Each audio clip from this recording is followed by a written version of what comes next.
మురారి సినిమాలో మహేష్ బాబు గారు హీరో కాదు అంటే ఎవరైనా ఊహించుకోగలుగుతారా? సో అసలు విషయానికి వస్తే ముందుగా డైరెక్టర్ మాత్రం హీరో పాత్రకి మహేష్ బాబు గారిని అనుకోలేదట.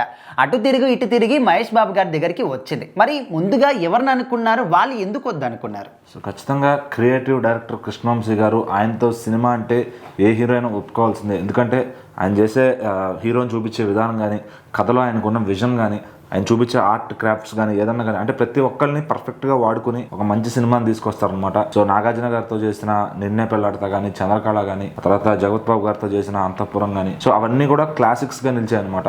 సో ఇలా చేస్తూ ఉన్నప్పుడు ఒక మంచి కథను అయితే తయారు చేశారు మురారి అనే సినిమాని. సో ఒక మంచి విలేజ్ ఫ్యామిలీ సబ్జెక్టు, దాంట్లో తరతరాలుగా వస్తున్న ఒక శాపం, సో ఒక మంచి కథను అయితే తీసుకొచ్చారు. మరి ఈ కథ కోసం ఆయన ఆల్రెడీ నాగార్జున గారితో పనిచేశారు కాబట్టి ఆ కథను మళ్ళీ ఆయనకే వినిపించారనమాట. అయితే నాగార్జున గారు సో ఈ కథ ఇప్పుడు యంగ్ హీరోకి అయితే బాగుంటుంది. సో ఆయన ఆల్రెడీ అప్పటికి కొంచెం ఒక 40 ఏజ్ ఆ టైంలో ఉండుంటారు. సో అప్పుడుగా ఆయన అనుకున్నారు అనమాట, ఇది సుమంత్ ఆల్రెడీ ఇప్పుడు లీడింగ్ హీరో అవుతున్నాడు, అతనికి పడితే బాగుంటుంది అనే ఒక ఇదితో సుమంత్ గారితో చేయమని చెప్పి సలహా ఇచ్చారంట. సో కృష్ణవంశీ గారు లేదండి నేను అయితే ఈ కథను మీతో చేస్తా, లేదు ఇక మీరు ససేమిరా ఒప్పుకున్నప్పుడు నెక్స్ట్ ఆప్షన్ మహేష్ బాబు గారు అని చెప్పి చెప్పారంట. సో ఇంకా ఫైనల్ గా అది మహేష్ బాబు గారికి నెరేట్ చేయడం. సో ఆయన ఆ టైంకి అది ఒక రిస్క్ లాగా, ఎందుకంటే ఆయన కూడా ఎదుగుతున్న టైం అనమాట. సో ఆ టైంలో ఇది చేస్తే మళ్ళీ సబ్జెక్ట్ అంతా మారిపోతుంది, మాస్ లోకి వెళ్ళలేరేమో అనుకునే, ఎందుకంటే ఇది కంప్లీట్ ఫ్యామిలీ డ్రామా.